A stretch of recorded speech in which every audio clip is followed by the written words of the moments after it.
Hi, my name is Amari Salanis Ribeiro, and I'll be presenting about diversity, equity, and justice in environment and STEM, in particular in educational and science institutions, and as well as just the broader society and community. My presentation will cover several areas. I wanted to break it out so that you can follow along in terms of the idea of diversity, equity, and justice. And so what I wanted to do is to break it out into sections, and maybe some of these are terms that you've heard and you're not quite sure what type of work you're doing. Are you working on diversity initiatives at your organization? Are you working on equity? So for example, to introduce diversity, I wanted to talk about the notion of narratives and diverse narratives. What narratives are currently normalized. Every institution or organization has a narrative, and there's always changing the narratives. I also want to talk about the idea of recruitment, and this includes recruitment for youth in your program, who you're trying to include in doing science and environmental work, but also employees. And so people often talk about recruitment in terms of diversity, but that also includes community engagement and outreach, who you're reaching. There's also elements of cultural relevancy in doing diversity work and representation, and as well as retention. So not only are you recruiting, but you want to have this sense of belonging, this sense of people sticking around, right? Rather than that revolving door or one-time activity that you do with a community. You want to see some retention. To talk about equity, I broke it out in elements of community engagement. I came back to the area of narratives, and specifically I want to talk about Indigenous narratives. And then when I'm talking about equity, I want to add a layer of challenging diversity. So while representation matters, there is more work to do in terms of equity, and not just, including and pulling people in and checking off that diversity box. The final part of the presentation goes much more deeper into the work of cultural humility and justice. Justice in terms of the community, justice as intersectional, shifting power, and beyond humans, and the responsibility and accountability that we all have to do this work. So if you're with me, this presentation, I love how I have camp for the non-camper here. This is a journey, a lifelong journey. So I hope for those of you who are starting this work, or those of you who are already engaged in this work, join me as we talk about these elements. So I want to start by saying that my background is, as an undergrad, I studied ecology, ethology, evolution. So some of the environmental and science work, I was actually pre-med, and I did go back, and I'm almost completing my master's in science and education as part of a STEM leadership cohort. And I've been working in informal science institutions for over 15 years. And so what that includes is museums, botanic garden, nonprofits, government, outdoor spaces. And one example that I include is my work at the Peggy Notabart Nature Museum. Because although I have been doing environmental and science engagement, it has always included DEIJ work. No matter where I have been. And that has to do with me personally and my personal experiences, but it also just has to do with the different educational and engagement activities that I have engaged in. And so this is not new for me. I've been doing diversity work, and I know we're not doing diversity work anymore. We've shifted. That was what it was like, 10 years ago, longer, people were talking about the elements of diversity. Now we're doing much more different work. But what I want to start with is diversity, because some of you might be there and you might be trying to think about how you go about diversifying science, or how do you go about diversifying the environmental field, or your own organization with employees. So let me start by North Park Village Nature Center, where I work. So there I am, the center director for 4 years. And as an institution, we want to kind of unpack a little bit of who we are, what we're doing, who we're engaging, who's there now, who's our volunteers, what's the makeup of our audience. And so there are some existing narratives that are normalized. And I'll give you our Nature Center example so that you can think about your own institution and what narratives are normalized at your organization.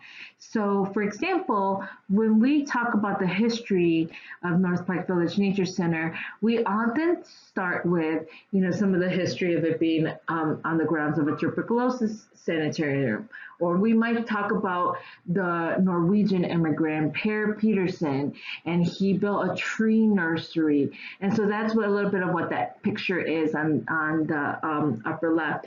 And when we're talking about Per Peterson, sometimes we're actually erasing the Native American and Indigenous history.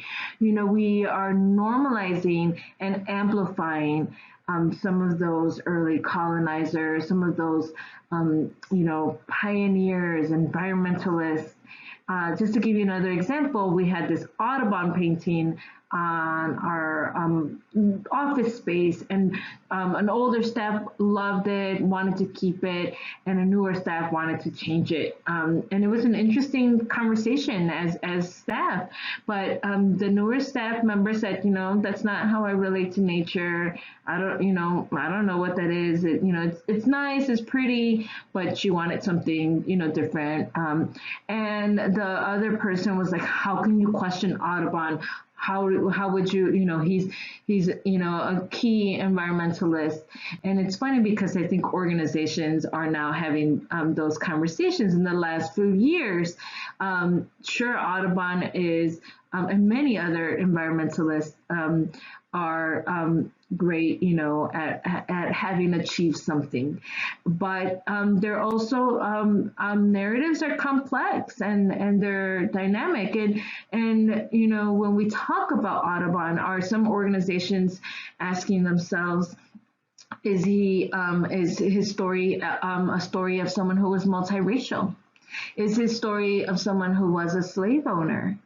And so these are deep narratives that often are not fully unpacked, and there is a narrative. And so you have to think about that when you're talking about diversity. It's not just the, including of different people of color, but there's also narratives that exist currently, and narratives that have to be unpacked and work through together as a team. Now, for the Nature Center, what's important is that there's changing demographics. And this is something that's true for all of us. The next generation is a young generation that is going to be the next generation of environmental stewards. They're going to be carrying on the work of climate change and climate justice, everything that, that we're now moving into that's very different from the traditional environmental narrative. And demographics are also changing. In just a mile away of distance from North Park Village Nature Center that's located in Chicago is a neighborhood called Albany Park. It's the most diverse neighborhood within Chicago, and in fact, some people say it's like the third diverse neighborhood in the nation. Largely immigrant population, fluent in multiple languages, over 20, close to 30 different languages are spoken in Albany Park. And given that this is just a mile away, we should definitely be considering this audience in terms of proximity. But as a nation, again, demographics are changing. And so that just wanting to point out a little bit about why diversity and representation matters in one way. It matters in many different other ways, but for us, this was just a way to have this tangible and concrete example of location and proximity and audience. The aspect I want to talk about is, so once you've identified, okay, there's a missing narrative, or we're not as diverse as an organization or in our audience. Many organizations jumped into recruitment, and that isn't fine. That is a step, that is part of the work. And here are just some things to consider when you're doing that. So whether you call it outreach or recruitment, both for audience, students in your science program, or employees, you do want to address accessibility. And I don't mean just physical accessibility. I also mean like the sense of, is this place a place of belonging? Is it accessible to the audience and culture of that community is? And that includes language, for example, as I have here in Spanish, flyer and brochure, but it also includes elements of safety. And I do want to say the flyers, program brochures, job descriptions, these are cultural artifacts.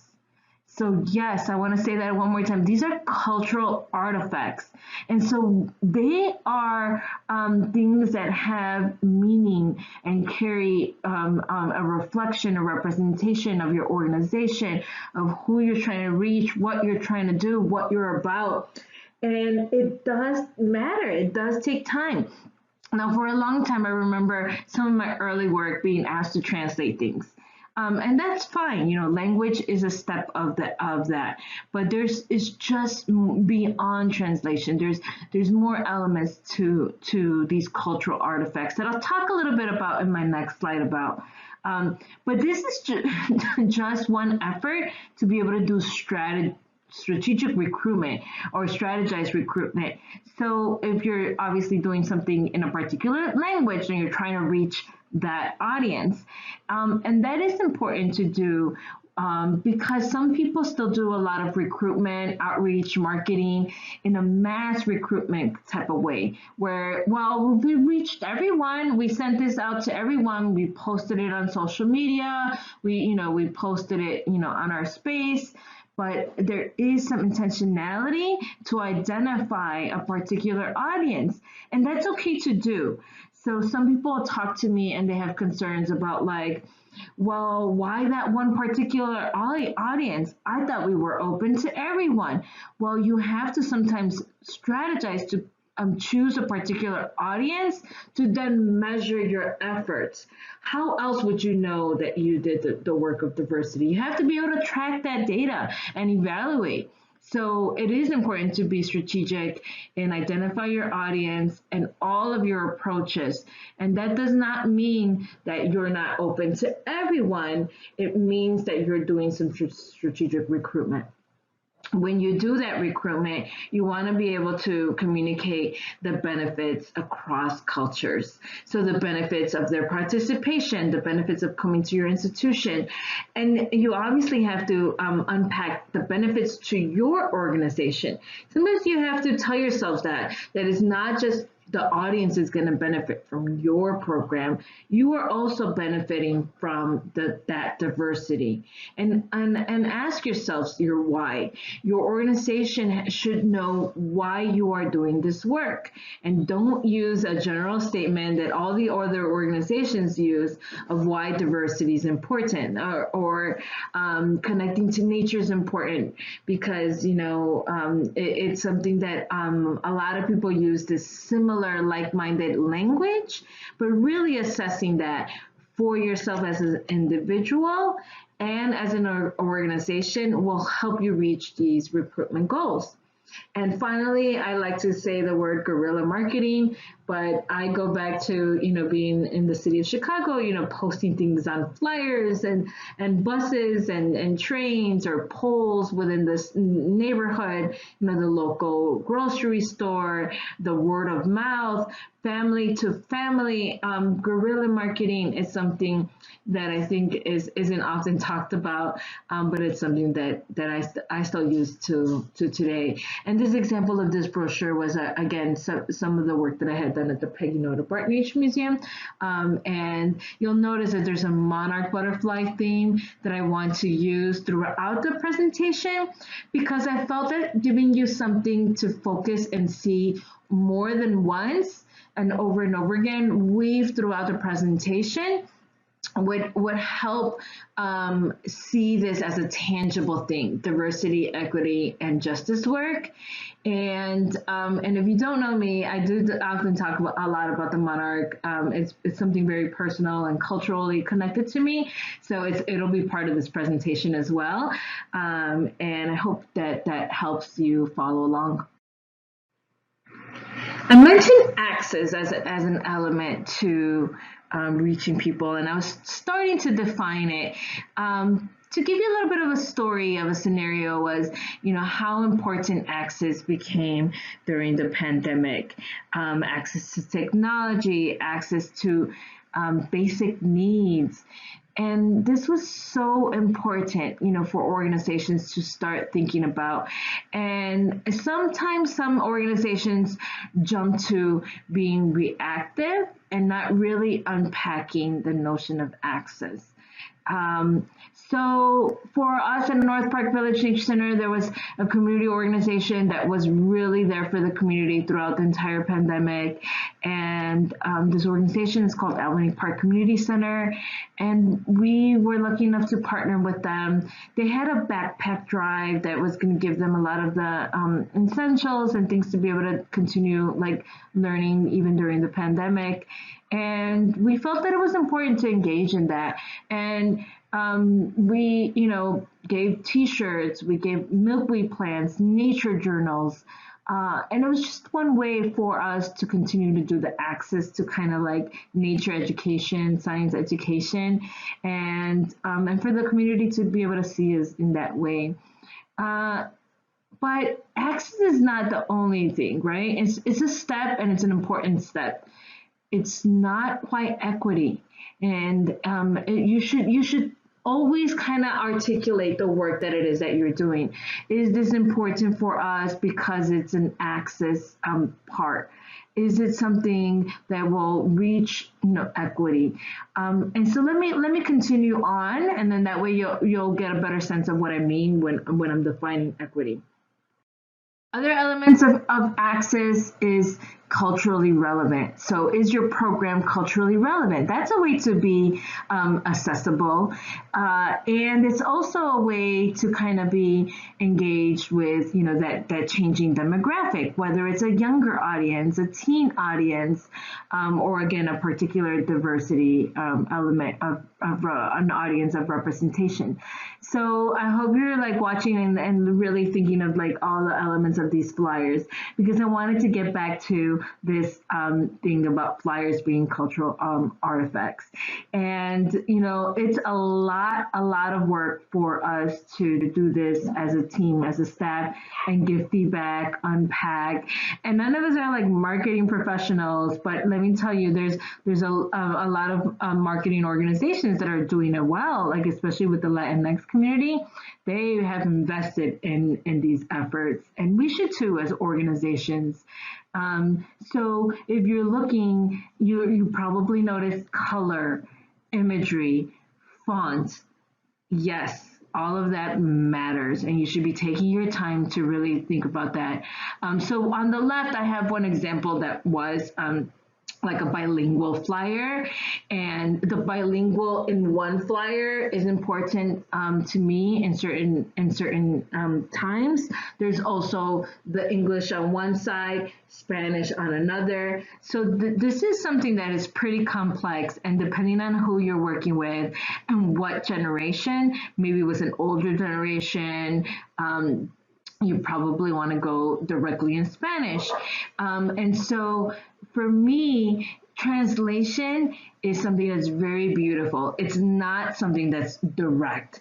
So healing in nature is not actually la salud y paz en la naturaleza, but that is the phrase that I wanted to say in Spanish. So it's quite different, but it's also talking about peace, right, in Spanish, and that word is not necessarily listed in the first title. But I think what I wanted to communicate in Spanish was important for me to think about, what maybe the Latinx community is going through, and so you can see there's imagery, there's icons. These are kind of like across, cultures, to be able to see the gentleness of those hands, and those birds, are just very peaceful on those twigs. The headphones, the beats with young folks, and the storytelling, very community oriented, family oriented. And the colors, actually those colors, are soft, warm colors. And it's also kind of like a little bit like young and teen friendly. You see that again, these pinks and these yellows, and vetting these flyers with your partners. We've got partner feedback. We got partners who jump in on the design, and not everybody's in agreement, and that's okay, because that's what, diverse thoughts matter, right? And so, and not always does majority rule. Sometimes you really have to listen to that one marginalized, that one voice, who's, speaking up and not necessarily representing a community, but giving feedback, from particular perspective. And it's lit flyer also includes pictures. The more that you can include authentic pictures, like someone who was actually in your program, that's important. Sometimes I've seen organizations include diverse pictures because they're trying to recruit diverse audiences. That can be a no-no for some, because you show up to this event and you don't see any diverse audiences. That's not really authentic. So it does have its place, and you have to know when and how, and especially if you're in the process of collaborating with community. I think that, like, if you've established some partnerships and relationships, they're starting to know you, maybe that might be okay. But if it's really your first attempt, it can cause a little bit more harm than you think. So, I just wanted to, kind of like mention that aspect when you're using diverse images. And you also want to include partners, really amplify all your partners, like their logos, just including them in all your brochures and websites, and really amplifying them. You almost want to amplify more so your partners than your sponsors.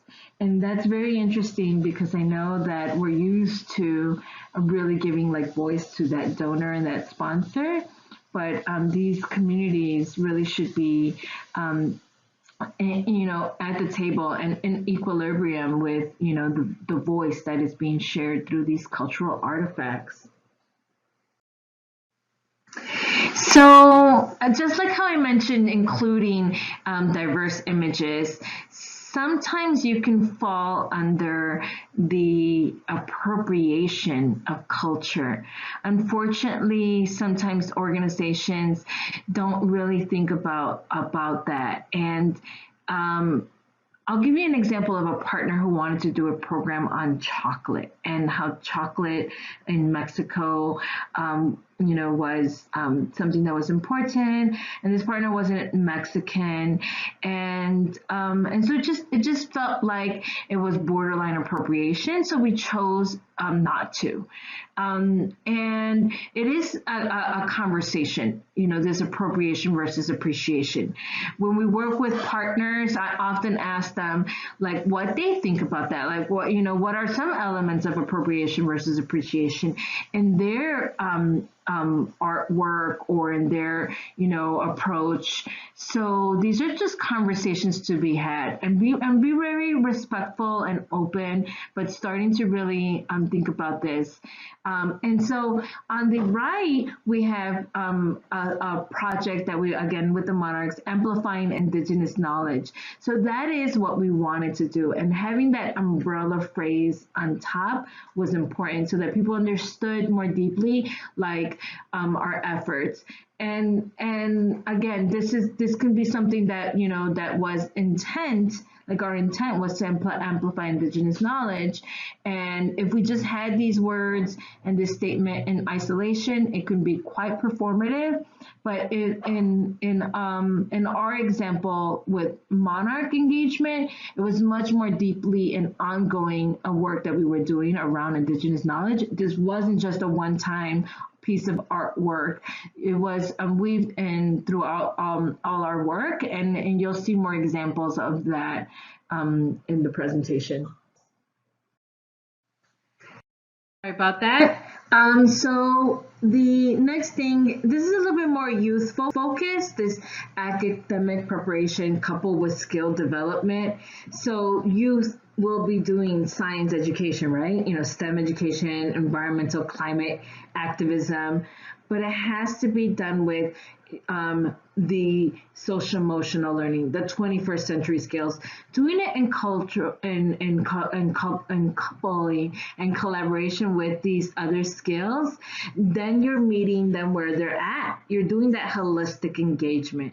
You're doing both science and the human work. And so this is very similar for employers and employees as well. You are a science organization, but you also have to be empathetic. You also have to be able to communicate with and be open and collaborative with audiences. And so this is just important, to consider in your program design and your organizational culture as well. I also want to talk about some of these other notions of, I call these, all under elements of, a little bit of doing more of the work of listening, but listening without tokenism, or how do we get to and reach the point of co-creation. So I included some images here of some partners, but oftentimes organizations say like, well, we did this survey, or we, did a focus group, or we did some listening sessions. And so sometimes it's a listening and listening and listening, but there's not really listening. So the other thing is that listening takes practice. Takes that humility for you to really be open-minded and consider that feedback. If you do receive feedback and you were trying to listen, and then you were defensive and you didn't approach that feedback well, that is an example of what often happens with some of these organizations. You still choose to do what you were set to do. You still choose to do what is that normalized narrative, or work with that niche community that you're used to working with. I also have an example for tokenism. I've seen this where organizations diversify, and then they believe that their intentions were great, that they were did all the right things, and then those that were engaged, whether it was the community or the employees, they feel tokenized because they're either doing the translation, or they're asked to bring on other diverse community members, or they're the ones who are creating those, culturally relevant programs on behalf of the organization. And the organization will say like, well, we didn't ask them to do that. They wanted to do that and they enjoyed it. And it's true. Often a lot of employees and people of color, join and they want to do all this, and they want to do it because it matters, it's their community. And but what happens is, if you're not unpacking the role, the power, and privilege behind that, And that's how tokenism happens. So for myself, I often act as a consultant. And sometimes I'm not paid, and oftentimes I will ask to be paid, but I choose to do and engage with that work. So if I have the power and it's my choice, I'm often thinking about the benefit in a different way for myself of engaging in that activity. So if someone asks me to translate something, I'll think about who is that organization, what is the benefit to me, what is the benefit to the audience, and as long as I have that power and I'm very clear with that role, then I can avoid this notion of tokenism. And and some people will think about just the intent, like it wasn't my intent, but we really have to evaluate that impact. Hopefully, ideally, we're getting to a place of co-creation where again that power and privilege is a little bit more balanced, and we're working together as collaborators, as co-conspirators. I talk a lot about reciprocal engagement, and this is a little bit more of that deeper and tough work to do. At North Park Village Nature Center, we've started becoming more active in co-creation, but it takes time, trust, relationships, lots of continued conversations, building together, and then knowing when to step back and away. In Paseo Community Garden, for example, we had a conversation with them once, and we realized they were doing all kinds of amazing monarch engagement. They didn't need our nature center. They didn't need us. It was our job to step away and potentially amplify if that's what they chose. And here are some other partners that we've engaged with in whether it's listening, consultation, or ideally, hopefully, co-creation.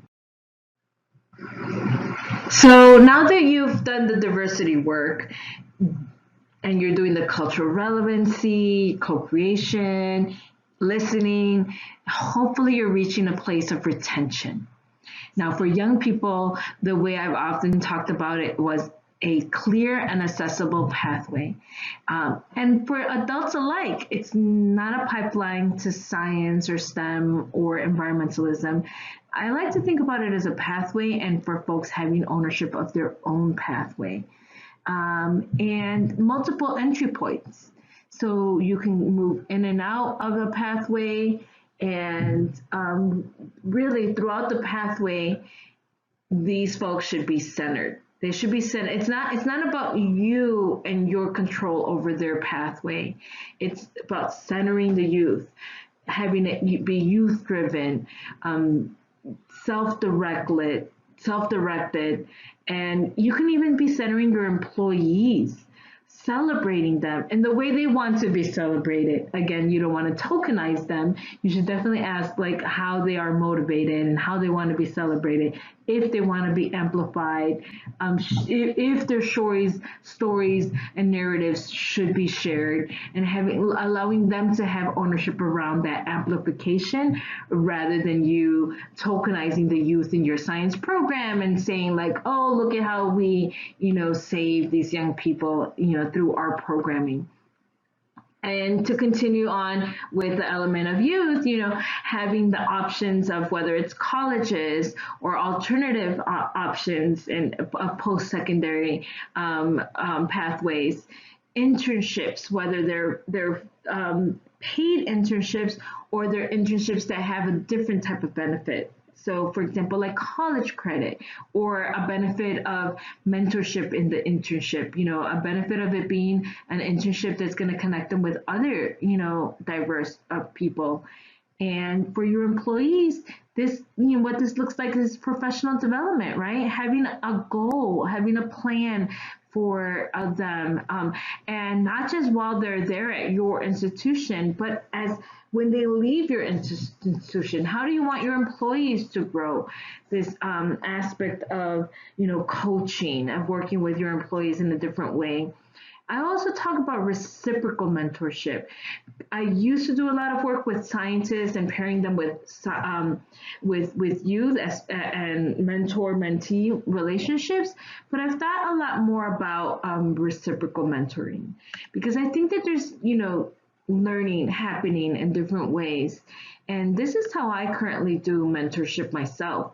So even if I'm reviewing someone's resume, I tell them, hey, this is what I need from you. I need you to come to the Nature Center. I need you to spend time there, bring family members, like us on social media. And so, that oftentimes leads to me hearing feedback from them about what they would like to see, and they're mentoring me back on the current trends. Um, and the final thing that I want to talk about is networking. But networking, I think, is also something that looks different for everyone. And I absolutely want to mention the network of environmentalists of color. I've been on their advisory council for over 5 years, and it has absolutely grown in a way that has helped people feel connected to the field. And they have multiple platforms. Facebook, Instagram, LinkedIn, but beyond their in-person events, they are doing all of these wonderful things together in partnership with others, and really like allowing it to be member-driven whenever possible. So that's just one example. I hope that depending on your community, there's ways of establishing other affinity groups, for example. So when I'm thinking about equity, now I start thinking a little bit more of it wasn't just diversity. Now we move into equity, and equity can be defined in many different ways. But as a science organization, I think a lot about or environmental organization, how communities should have a right to access these institutions. So if you're using that language, they should have a right, then it's your framing that shifts. It's not just about like, oh, our organization wants to bring these diverse people in. It's about them having a right. And it should be in their own way.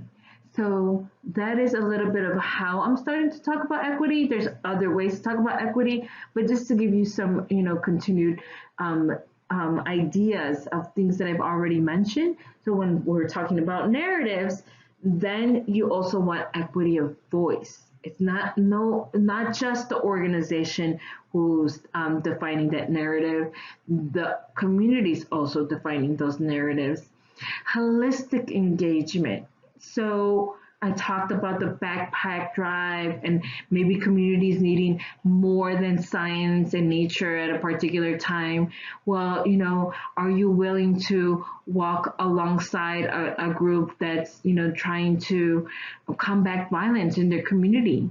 Are you willing to walk alongside, the various elements of needs from a community? And maybe it's not an environmental or science need, and you don't have to move away from your mission. It's you have to find that alignment and understanding and empathy and humility that feels like it's a holistic way and approach. So don't force it. It's something that builds with trust and that relationship to understanding where they're at, what they need from you, and vice versa. And it also should be sustained engagement. It can't be a one-time event, and it takes time. It really does. When I talk about the word equity, I also come up with oftentimes organizations asking about inclusion. So I'm not going to talk tons of about the word inclusion, but I'll give an example for the bird walks at North Park Village Nature Center. We, throughout the migratory season, have established bird walk community that's been birding there for maybe 40 years, as long as the Nature Center has been around. And so that birding community is a very niche community. Birders are very niche audience, and rather than working with that group to then be inclusive, I decided to approach it in a different way. I think birding has also a lot of cultural relevancy with the different countries along Latin America and Central America where the birds migrate. There's definitely many bird stories that I've heard throughout my years growing up. And so to me, I wanted to have a bilingual bird walk. And I reached out to our partners and asked about that. And we co-created. And eventually those partners ended up leading and designing bird walks at the Nature Center and other places throughout the community and establishing a whole nother network of BIPOC birders. And so it was a right space to do this in an equitable and separate group and set up that affinity space. That community had a particular need of not just the Spanish and bilingual speaking, but also just that way that they connect, the way that they do birding, the way that they interact as a community. And so I wanted to just kind of give that an example because I think organizations should be able to kind of consider that inclusion can be an afterthought sometimes. If you didn't start with an inclusive group and you didn't start with it being a culture that was already open to all, then inclusion could be an afterthought and not work out. So to me, that birder group it's their work to then do their own unpacking, a lot of that, like what narratives are missing, and doing some of that work before jumping into engagement. So this was a separate space for bilingual birders. Indigenous narratives is also something that I absolutely wanted to make sure that I included in this presentation. We in Chicago are on the indigenous lands of the Council of Three Fires, the Ojibwe, Odawa, and the Potawatomi as the first stewards of this land. And I wanted to acknowledge that and talk a little bit about that in terms of the Nature Center and the work that we need to do, the work that we continue to do. I didn't want it to be a performative land acknowledgement statement. So we've been slowly and continuously working with partners. We do have some signage that includes some Indigenous narratives. We've worked with some authors and storytellers. We're currently contracting and consulting with a woman who's going to review our maple tapping process. But really, I think it's a long-term relationship of figuring out how we collaborate and work with the Indigenous community. Not far from us is a community garden. It's a First Nations community garden, and there's a group, Shy Nations Youth Council, that's been leading and activating that space. And so it's part of our work to continue this long-term relationship because it's part of all environmental organizations and science organizations to do this work. Another Indigenous narrative that we've talked about at North Park Village Nature Center is Indigenous narratives from the state of Michoacán, Mexico. So that is actually where my family's from and where the monarchs migrate to.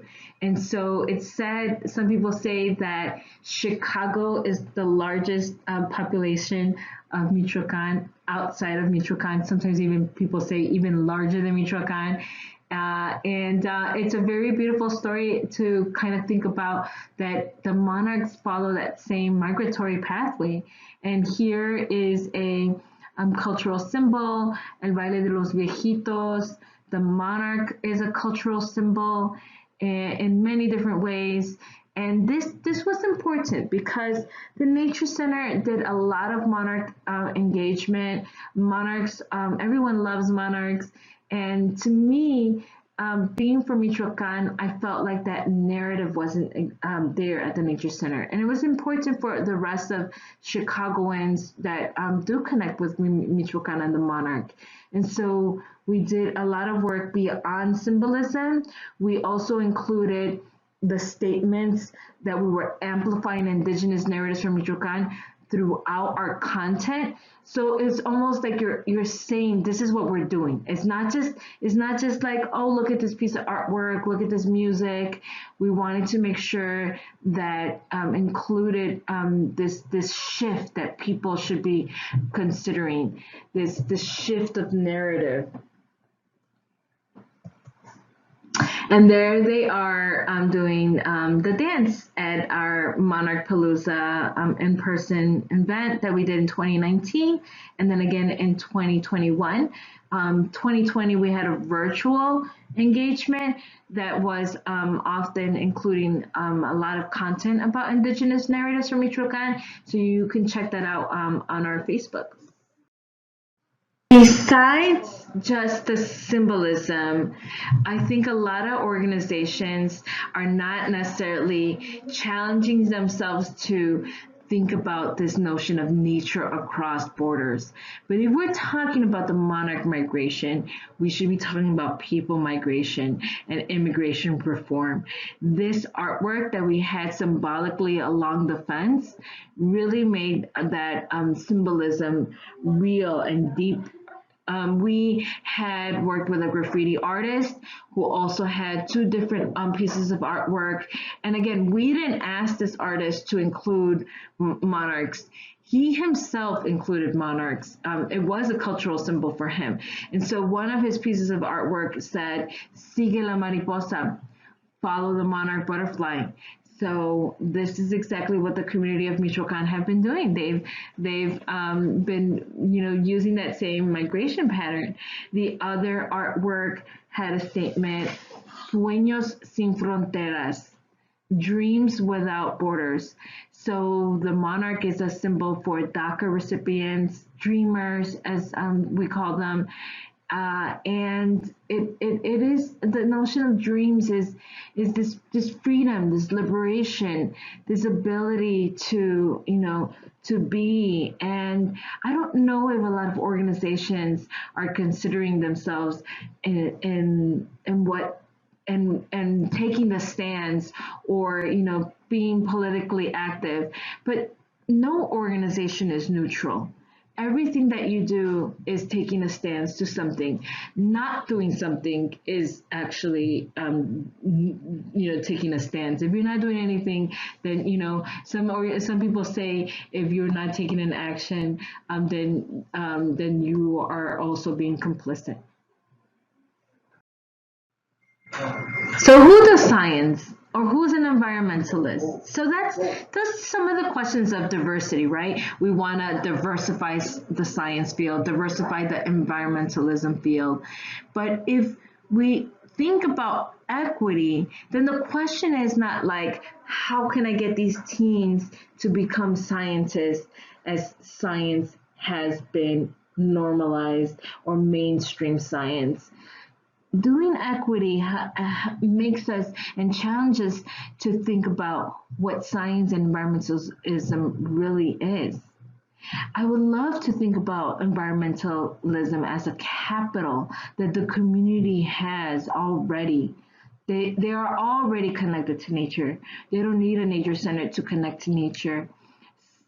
Whether it's climate observations that have been happening, or this stewarding the land, or a woodworker. These are the capital of environmental knowledge and skills that already exist in the communities. And so how can we shift as organizations? How can we shift the notion of doing citizen science and not just moving the terminology to community science, but really thinking about that? And so we started shifting away from doing some of the community science work that we would do at the Nature Center, and started slowly engaging in these conversations as a staff and really working on different approaches to shift as an institution. So that shift takes time, and it takes humility in order to get to justice. So ask yourself, who are you in your community, as an individual, as an institution? We engaged in some of this social capital work and this shifting work through a time banking project at North Park Village Nature Center. And then we also engaged in these conversations as a staff, as peers, really asking ourselves, to be culturally humble. If you jump into doing diversity, equity, and justice work without being humble, then you might end up doing things that are performative, and checking yourself for where are you being defensive, where are you being fragile, where have you made mistakes. Like, really going through that work takes time. So as I mentioned a little bit, engaging in this notion, but I want you to think about what it means for STEM to be as social capital. So oftentimes when we talk about diversifying and increasing the STEM workforce, we're thinking about it in terms of a workforce type of capital, the financial and money capital. But if we don't want to think about it in terms of power dynamics from an organization, or who's doing research, who's the keeper of the knowledge, and we're shifting to think about that as the community, and the community owning that, and them doing it for community's sake, then it is a larger shift that's critical to equity in STEM. So it's not just about being successful, going to college, it's about saving lives.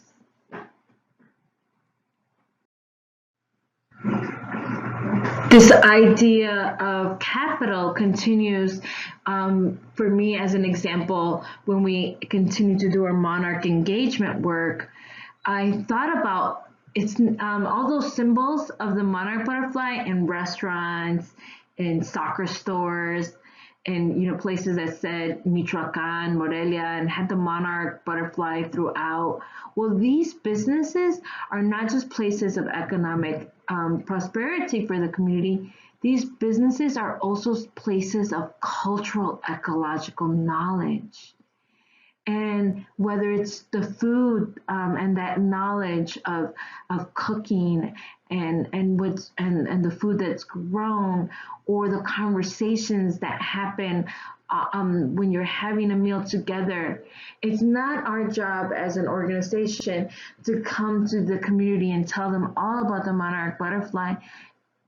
It's our job to acknowledge that history and cultural knowledge exists in the community. And how can we support those organizations in terms of racial equity? I launched a campaign in partnership with this local artist who created this poster design, and an umbrella community convener to ask people to support these businesses. We created a list of Michoacán businesses, those that had the title of Michoacán, Monarch, Morelia in the community, and we asked people to support them throughout the pandemic in celebration of Hispanic Heritage Month. And so this was a project that some folks might have thought, well, this is unique and different, and maybe a nature center, what does it have to do with the work that you do as a nature center? But this is what I want us to be challenged. How do we shift the power? How do we do racial equity and transfer those funds and resources to those who are the keepers of knowledge? And we didn't engage as deeply in 2021 in this work. We went back again to do a process of internal work. We, reached out to the artist, and we had another conversation with her. We talked with one of the restaurants, and we actually included the restaurant in our in-person event as a vendor. And so this is an ongoing effort for us that it requires for us to always continuously check in about our cultural humility in this space. So justice is intersectional. When we're working with, the birders. We should also be, addressing environmental justice issues, and we also should be talking about mobility issues, cycling, biking as a way to, take space. So here's some programs that we did, and so we did this in Chicago, and this was a little bit outside of my work and role at North Park Village Nature Center, but I engaged several partners, and we're trying to bring the idea that environmental justice is really how we engage with nature, and how we move towards justice for all, and a lot of solidarity work needs to happen. This is where we, think about the role of allies and how they can support these initiatives. And so the first event, actually, we had an advocacy for a particular environmental justice campaign, and we did it in a Black and brown solidarity effort, because we engaged one neighborhood that was predominantly Black and another neighborhood that was predominantly brown, and we did a bicycle tour throughout those areas, and brought over 100 participants together. And then the second year, so in 2021, this year, when we had this bike ride, we decided to call it Bikes, Breath, and Environmental Justice, because how many people just talked about the notion of self-care, of just being alive, of being able to breathe in 2021. And so we, did some meditation and some, celebrating music. We were celebrating the African diaspora as a way to amplify environmental justice, having to do with the way you connect with nature. So from Africa to Brazil to Puerto Rico, Jamaica, our environmental knowledge has carried over throughout this African diaspora, and how people connect with nature. And that within itself is an environmental justice, right? Being able to connect with nature and breathe and be able to self-care and carry that knowledge, that cultural knowledge, is an environmental justice, right? So here it is again with the monarch butterfly. Will your organization consider, the supporting, free movement as a human right, defending DACA students, participating in protest and environmental justice advocacy locally or across borders? This is how you continue to do what's right for the community, what's right for you as an organization, and what's right for the environment.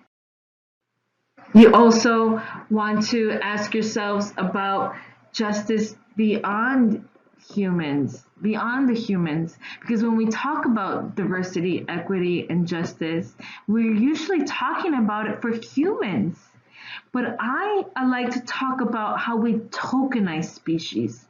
And we tokenize the monarch butterfly, but really we need to look at the monarch as a species that requires justice in its own right and way, as a way that we would never quite understand the monarch for the monarch for itself. We often talk about it for our own enjoyment and our own feeling of feeling good that we're saving the monarchs. We bring them in, we raise them. At the Nature Center, we no longer do captive rearing. We no longer have any animals captive, in fact. And honeybees, we just really unpacked about all that human agriculture history and the benefit for humans and mass agriculture and the harm that honeybees have created for other local pollinators. So, think about this in many different ways. It's all around you if you really think about it, whether it's the overconsumption of guac and, the cultural appropriation of that and how that's affecting monarchs. So not only our choices of what we do affects the environment, but our way that we frame it as environmental and science institutions. How can we step back as humans and allow the justice to happen for those species in their way and in their own right? So I invite you to be a person who's advocating for cultural humility and your own institutional accountability. As an individual, there's a lot that you can do. I want you to reimagine what our society can be like if we are addressing the most pressing issues that are facing our communities and our relatives, our plant and animal relatives. I'll ask you to commit to the self-work that's required as a lifelong learner doing diversity, equity, and justice work. I ask you to engage in supportive actions, not just performative actions that really help the community. Thank you for listening to this presentation. You can reach out to me by email. Follow us at North Park Village Nature Center on Facebook and the Chicago Park District website. I really appreciate you going along this journey with me.